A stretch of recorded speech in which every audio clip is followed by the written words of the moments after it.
तर बच्चू कडू यांच्या सातबारा कोरा करा या यात्रेला थोड्याच वेळात सुरुवात होणार आहे। भारताचे पहिले कृषी मंत्री डॉक्टर पंजाबराव देशमुख यांचं जन्मगाव असलेल्या अमरावतीच्या पापळ इथनं यात्रेला सुरुवात होतीये।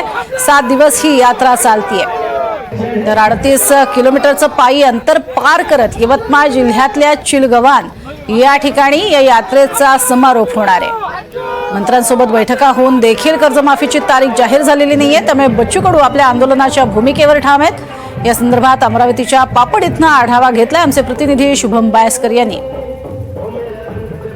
स्वतंत्र भारताचे पहिले कृषी मंत्री डॉक्टर पंजाबराव देशमुख यांचं जन्मगाव म्हणजे अमरावती जिल्ह्यातल्या पापड गावातून बच्चू कडूंची आजपासून सातबारा कोरा यात्रा सुरू होणार आहे। आपण त्याच डॉक्टर पंजाबराव देशमुख यांच्या जन्मगावामध्ये आहोत, ज्या ठिकाणाहून बच्चू कडू यांची ही यात्रा सुरू होणार आहे।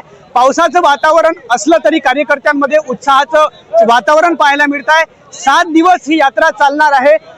अमरावतीच्या पापड येथून सुरू होणारी ही यात्रा पुढे पहिली शेतकरी आत्महत्या म्हणून अधिकृत शासन दरबारी ज्या गावाची नोंद झाली ते चिलगव्हाण म्हणजे साहेबराव करपे यांच्या गावापर्यंत ही यात्रा जाणार आहे।